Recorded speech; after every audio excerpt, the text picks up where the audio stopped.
hindi ako bratinela o spoiled brat. Ang budget ng Pilipinas ay hawak lang ng 2 tao. Magandang araw po, Madam Vice President. Una sa lahat, nagpapasalamat po kami sa pagkakataon na binigyan niyo po sa amin at makapagtanong po sa inyo. Pero bago po ang lahat, ma'am, ano po ba ang dahilan at nabigyan niyo po kami ng pagkakataon na magpa-unlock po kayo ng interview?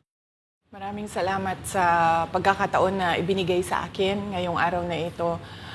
Nagpa-interview ako dahil gusto ko na malaman ng taong bayan at ma-explain sa taong bayan kung bakit hindi ako sumasagot sa question and answer sa budget hearing ng Office of the Vice President para sa budget proposal namin 2025. Gusto ko kasi na maintindihan ng taong bayan saan ba ako nanggagaling. Madam Vice President, sa mga nakaraang linggo po, naging laman ng balita ang naganap na hearing sa House of Representatives po para sa 2025 OVP budget. May mga nagsasabi na nag-asal bratinelya daw po kayo, lalo na sa House of Representatives. Hindi daw po kasi kayo sanay na matanong sa mga bagay-bagay, kaya ganoon na lamang po ang naging asta ninyo. Ano po ang reaksyon niyo dito? Sanay ako na sumagot sa mga tanong ng mga bagay-bagay. Kaya nga, di ba, nagbibigay ako ng mga interview, kahit hindi siya arranged na interview, mga ambush interview ng media kung saan nakukuha nila yung mga katanungan ng taong bayan. Sanay ako sa ganyan. At alam ng taong bayan na hindi ako bratinela o spoiled brat dahil kilala nila ako simula nung ako ay nasa Davao pa, simula nung ako ay mayor pa, hanggang naging vice president ako.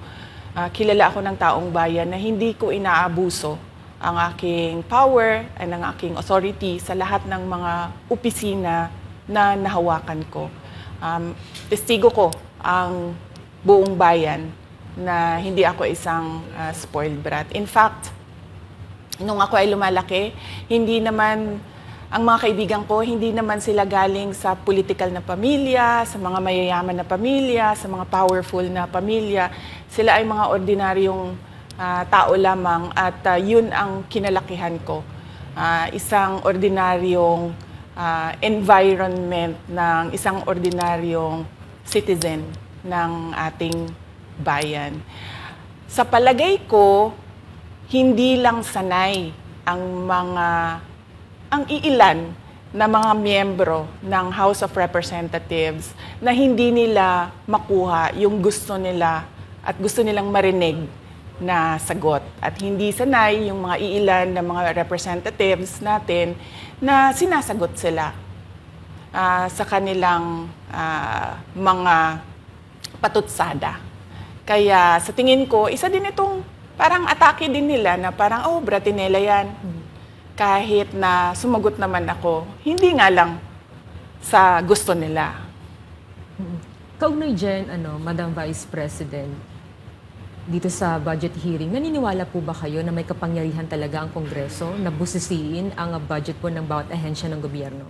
Siyempre, oo, nakalagay yan sa ating saligang batas na ang Kongreso natin ang merong power of the purse. Kaya nga, 'di ba, merong mga budget hearings at merong pagpasa ng budget mula sa House of Representatives at sa Senado natin, sa Kongreso natin. Kinikilala natin 'yan. Kaya nga, 'di ba, pumunta tayo doon sa Senate hearing, pumunta tayo doon sa House of Representatives na hearing dahil nagpresenta tayo ng budget. Ang ginawa ko lang ay sinabi ko, i-forgo namin yung question and answer na parte ng budget hearing. Pero kaugnay po dyan, Madam Vice President, hindi po ba dapat malaman din ng taong bayan para saan po ang pondo ng OVP? At saan po gagamitin itong panukala po for 2025? Yes, napakahalaga sa akin na malaman ng taong bayan ang Office of the Vice President budget proposal. Kaya nga, bago kami pumunta sa Senate, bago kami pumunta sa House, ay pinublish namin yung budget proposal namin sa aming website, sa Office of the Vice President, sa social media platforms namin. Ginawa namin siyang madaling intindihin ng taong bayan kung saan papunta yung budget proposal ng Office of the Vice President. Ma'am, going back dun po kaninang sinabi nyo na yung ilang beses niyo pong sagot sa mga kongresista that you will forgo the opportunity to defend the 2025 budget proposal of the OVP and will defer to the wisdom of the Congress, bakit tila daw po iniiwasan niyo? Parang ganun po yung lumalabas daw. Oo.